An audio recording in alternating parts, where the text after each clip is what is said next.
And then my mum turns to me and says, "Did you see that woman too?"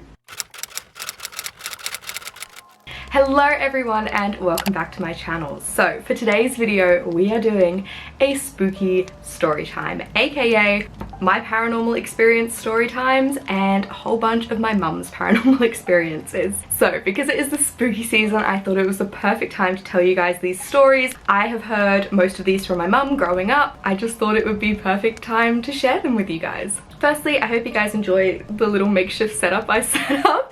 It was just like, let's light a bunch of candles and put some crystals and stuff that you can't even see behind me. I've also got some little fake spiders because every Halloween when I go out, I somehow steal a plastic spider from whatever club I go into. So that's a tradition. I've also got fake lashes on because I felt like doing some extra makeup today. So we got fake lashes, we got red lip, we are ready to go. I have no idea how long this video is going to be, so feel free to go get yourself a warm cup of tea or coffee and get settled in because we're about to get spooky. Okay, so I'm gonna start off with my pretty much only paranormal experience. I'm not a very spooky person who experiences ghosts everywhere. I don't know what I'd do if I did because I feel like that would scare the shit out of me. So yeah, I don't have paranormal experiences a lot, like ever. So yeah, this is basically the only time that I think I saw something. So I'm also going to be popping up like a whole bunch of photos. I was able to find so many photos for these stories, so I'm going to be popping them all here so you guys can kind of visualize what I'm talking about. So the first story takes place when I was about 8 or 9 years old. I was still living in England and we moved to Australia when I was 10, so I'd say I was about this age. So where I lived in England, it was very woodsy. There were lots of like forests and walking trails. They were all behind our houses, and there was a really popular one called Marriott's Way. One day my mum and I think my sister was in the car as well, we were driving down this road and it was near Marriott's Way. And basically how the road went, I think I found like an exact picture of it, so I'll pop that there for you guys. It went like down a hill, under a bridge, and then around the corner, so you couldn't see beyond the bend. We were just driving down this road, can't remember what we were doing that day, and I was in the front seat and was watching the road, and just beyond the bridge, walking across the road, I got like a split-second view of a woman, and she was crossing the road and I saw her just before she kind of went beyond the wall and out of sight. So I saw her, she was standing here wearing black, I don't know what it was, if it was a dress or just black clothes, but she was just wearing black, that's all I remember. And she just went like that. So saw her and then she walked out of view. So we drive around and then we drive around the corner and she's not there. So the way this road looks, basically behind that corner she went, it is a massive steep incline and then it goes up on to the railway track. So there's literally like nowhere she could have gone unless she kind of was walking on the road or walked up that hill. Like from her position here, walking beyond the train tracks, she had to go up this hill or stay on the road. So we get around the corner and she's not there, and I was like, oh, I must have just imagined it. Like she probably wasn't there at all. And then my mum turns to me and says, "Did you see that woman too?"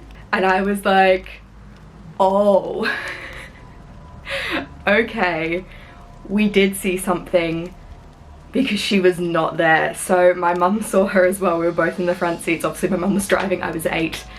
Yeah, I'm getting goosebumps. I tried to film this last night but I got too spooked, so it's like 4 p.m. right now and the sun's still out and my roommate's home, so I'm like, I feel safer, but I'm getting goosebumps talking about it. So yeah, that is basically my only like spooky paranormal story. The other one I have is nice, and I'll throw that in at the end because it's kind of like a couple of nice little spooky stories there. But next I want to get on to the good stuff. So these stories come from my mum.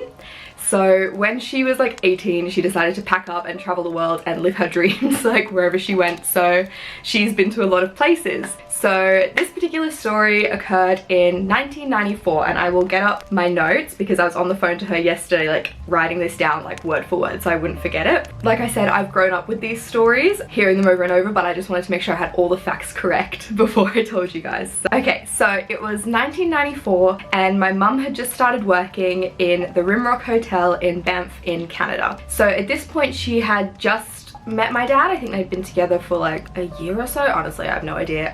But they were both studying hospitality, and as part of their studies, I guess, dad went over to France and then mum went to Canada to do like work experience and all that kind of stuff. So she was working as a waitress in the Rimrock Hotel. So my mum made it very clear that she never felt spooked out in this place. She never thought it was like a weird or creepy place, although the first picture I googled of it reminded me of The Shining, so it gave me creepy vibes straight away. But I guess she's also got some really nice pictures of being there. I'll put all the pictures of my mum that she sent me for her there, because she was so hot and I'm like, Mum, why don't I look like that? Because she was only about 24 in these pictures and I'm like, Mum, I'm turning 23. I'm like, why don't I look like this? But anyway, so yeah, she had never felt like uncomfortable or creeped out or like spooked out or anything in this place. She wanted to make that perfectly clear. So this event occurred one afternoon. So she had an afternoon off and she was in her like little hotel room, and she had just finished her lunch. She remembers she had a salad. That was an important detail apparently. And she was, this tells the time period, she was writing my dad a letter, because you couldn't just like text and call in those days, so she was physically writing him a letter. So she's sitting on her bed, she's writing him a letter, and then something catches her eye. And she looks up and she looks over at her plate of food, like her finished plate of food. And she said at those times they, like the staff just used like plastic cutlery, like they just grabbed their plates and plastic cutlery and like went off and did their thing. I guess it was easier than like having to walk all the way back down to the kitchen. But anyway, so she looked over her plate of food and everything was cool, except the plastic fork was floating. And she just sat there and watched as this plastic fork just drifted across the room till it hit the wall and fell down. She told me it was not fast, it was not super slow, it just kind of floated, drifted. I call it the flying fork story, but I don't think it was like zooming, it was just moving. So she says she obviously freaked the fuck out. She went cold and pale and just got up and like bolted out of the room. And she went and told her restaurant manager. I think that was kind of the only person you could really reach out to and talk to about this, like, holy shit, what did I just see? So she goes up to him and she tells him what happened, and he's like, oh, stuff like that happens all the time. And Mum's like, what? And he's like, don't you know like the stories of this place? So he takes her into like the actual hotel part, because the staff kind of kept to their own bit of the hotel. You don't really mix with the guests. So he took her into the guest section of the hotel and showed her this wall with all these like documents and pictures and all this kind of stuff about like obviously the origins of the hotel. So it turns out this place had burnt to the ground twice already. It had been there for about 100 years at this point, and throughout that time it had already been burnt to the ground twice. And to top it off, the guy told my mum that it was built on an indigenous burial ground. What spooky story doesn't have that shit? I actually couldn't verify this on the internet. Like, there was nothing really written about this place or the hotel in regards to like spooky stuff. I guess the hotel really doesn't want to advertise if that's where they actually built the place. But that is what my mother was told by the man who worked there, and apparently it's kind of well known in that hotel, I guess. If you're from that area, please let me know, because I'm very curious if you guys know anything else about this hotel. So that is my mom's first story, and I honestly love that story just because it's so simple yet terrifying. Like, what would you actually do if you saw that? Okay, so the next two stories take place in England, and they take place at the pub my parents had before they took over the pub where they had me. If you didn't know, I don't know if I've said it before, my parents were publicans, so when we lived in England they had pubs. That was what they did until I was about 7 years old. I only ever lived in pubs. I think I was like 7 when we got our first house. But yeah, so I grew up in like living above pubs. That was my childhood. Thanks, Mum and Dad. But no, it was pretty fun. So yeah, this was the first pub they had. This one was called the Parsfield Oak, and it was in Liphook, and I'm pretty sure it's not there anymore. I think it got turned into apartments, but I will put a picture of it here. And again, spooky as heck. It looks creepy. So there's that. So this is actually the pub that my parents got married at. Like, they had their wedding reception here. But anyway, so this is like a little village pub, pretty classic for England. At the back it actually had a function room though, so you could go and obviously host events like weddings, birthdays, all that kind of stuff. At this point my parents were living there and they were running the pub. At this pub there was a floor above like I said, that has living accommodation, but this one was split up into rooms for people to rent, and my mum and dad just had like 2 of the rooms to themselves, so the rest were like people who could stay for a couple of nights or whatever. So this was probably like 95, 96, because after they got married they had me 2 years later, so it would be in between Canada and me coming along in 1998. So yeah, it was around like 95, 96. And yeah, mum was upstairs and she was ironing my dad a shirt, and she was ironing, but back in those days you didn't have like the steam button on your iron, you know, when you like press the button on your iron it like shoots out water so you can like steam stuff as you go. So you just had the iron and then you had your little spray bottle where you like spray the water yourself. Times were hard. So mum was ironing the shirt and then she went to the bathroom, and when she came back, shirt was still there, iron was still there, but the spray bottle was gone. So mum was like, okay, what did I do with it? She was like, oh, I had a cigarette. My mum smoked in those days. Don't smoke, kids. She stopped when she got pregnant with me and she's never smoked again. So yeah, she was like, oh, I just had a cigarette. So she went over to the window where she was smoking and thought, oh, I must have like pushed it out the window, because under the window there's like a flat surface of the roof below. So she looked out the window and it wasn't there. So then she's like, okay, I've got to retrace my steps. So she looked around the bedroom, she looked in the bathroom, all the places she'd just been, and she couldn't find it. So she was like, oh, screw this. I'm gonna go downstairs for like 10 minutes, have a chat with people in the bar, and then like go back up and try and find it again. So she goes back down, goes to the bar, tells everyone what's happening. She's like, oh, it's so annoying. And at the same time she's doing this, there is a man who is checking out of one of the rooms upstairs. Now, he was like a businessman. He was supposed to be staying there for like a week or so, and he was checking out after 2 days. So mum's like, oh, why are you leaving so early? And he goes, my wife told me I had to leave this place. And mum's like, why? And then he tells her, because strange things have been happening to me. So the previous night he was taking a shower, and before he went into the shower he laid out his outfit on his bed. You know how you do, you chuck your shirt, your pants, like you just lay it out so you can get dressed when you jump out. So he was having a shower, came out of the shower, his outfit was gone. So he thinks, has a maid come in and cleaned it up but only moved my clothes and like nothing else? Has someone come in and nicked my clothes? Like, what's going on?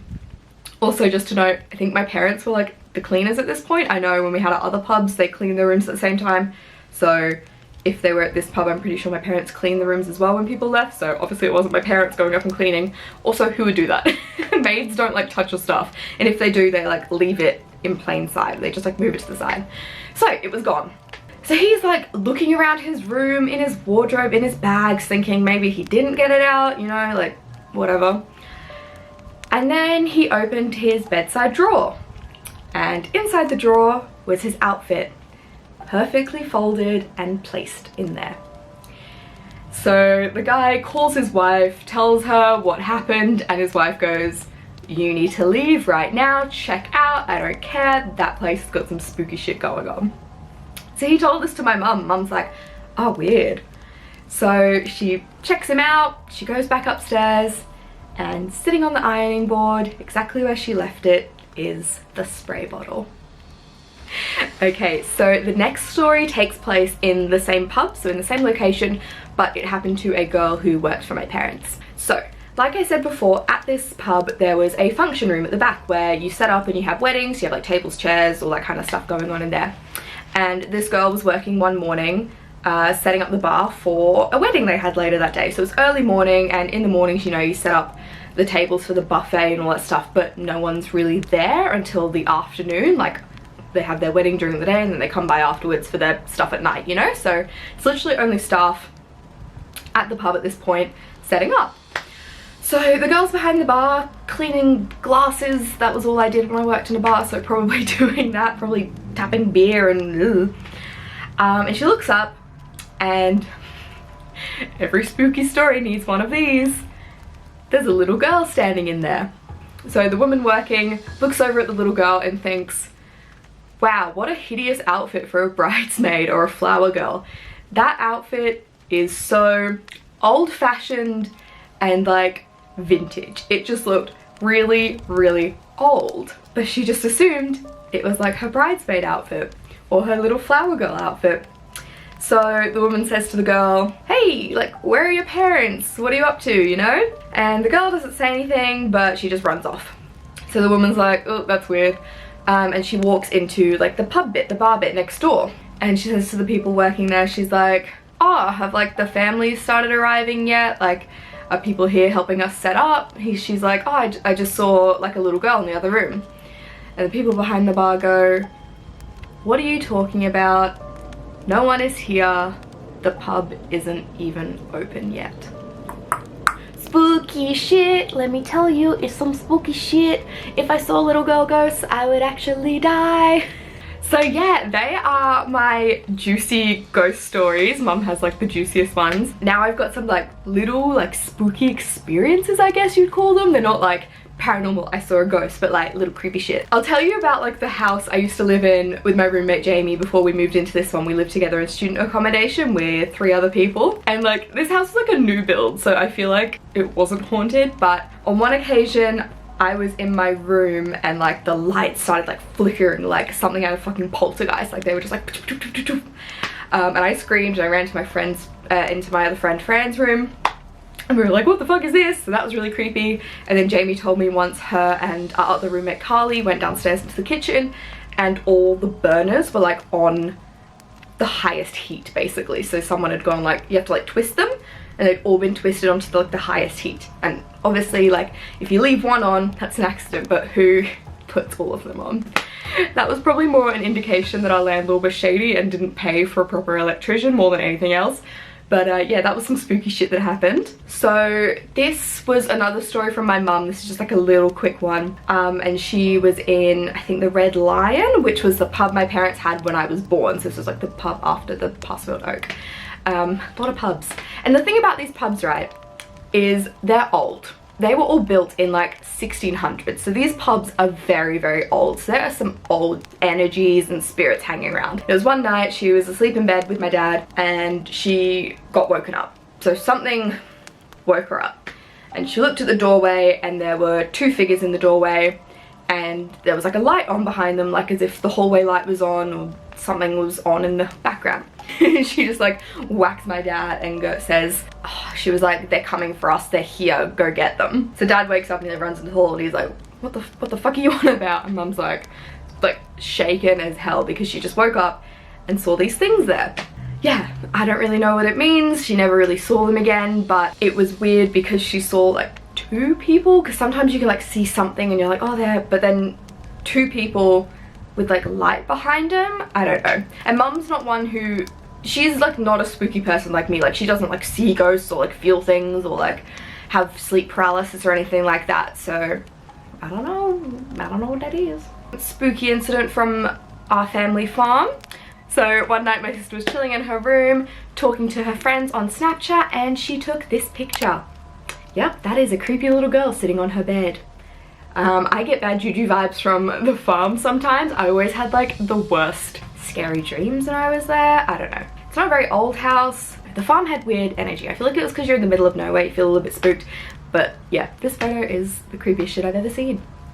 Okay, so to make everyone feel a little bit better and leave this on like a happy note, I'm gonna tell you the kind of nice, ghostly, spooky, happy experiences me and my family have had. So a few years ago now, my mum's older sister passed away, and these incidents all kind of took place like a few months after she died, so like 2 or 3 months later. I was still living at the farm, we were all still living at the farm, and it was my dad. So one night my dad was woken up by like the overwhelming smell of perfume.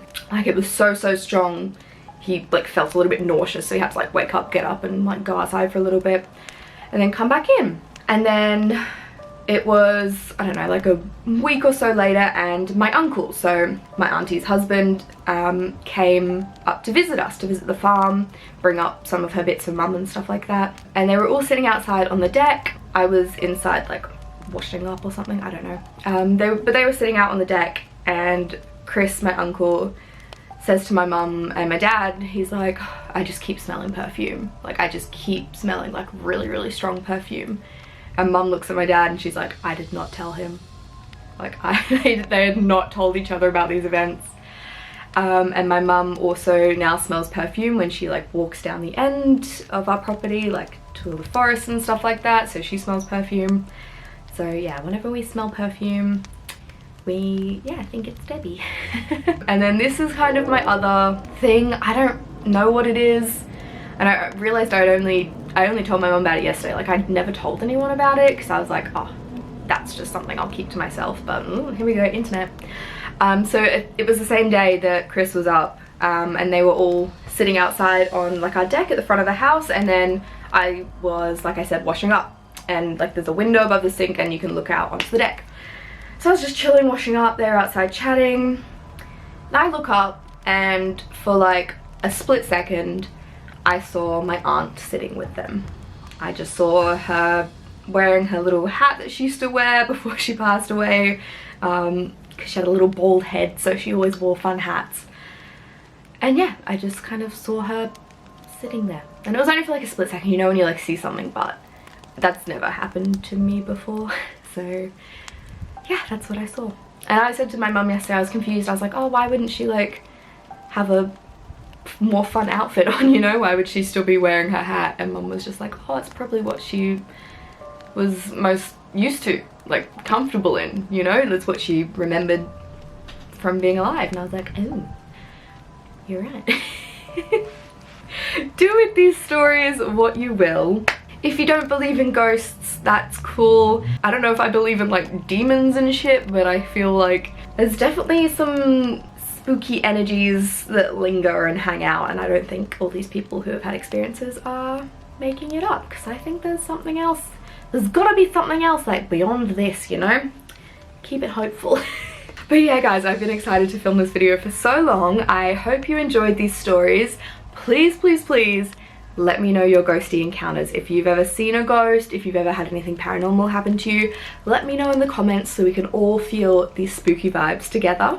Leave a like on this video if you enjoyed it, and make sure you subscribe so you don't miss another video. While I was asking my mum about this, she texted like her little group chat with her siblings in England and was like, oh, does anyone have any spooky stories for Georgia? My other aunt texted back and she was like, what about the poltergeist that lived in our house when we were young? So if you want to hear that story, leave a like on this video and let me know, because that could be coming soon, because I've never heard that story and I am interested. I'm also pretty sure my grandparents have some spooky stories. I just didn't get to chat to them this time because I wanted to tell my mamas. But yeah, I hope you guys are staying safe and staying spooky. Make sure you're washing your hands, eating your veggies, and wearing your masks if you need to. Love you guys lots, and I'll see you in the next video. Bye!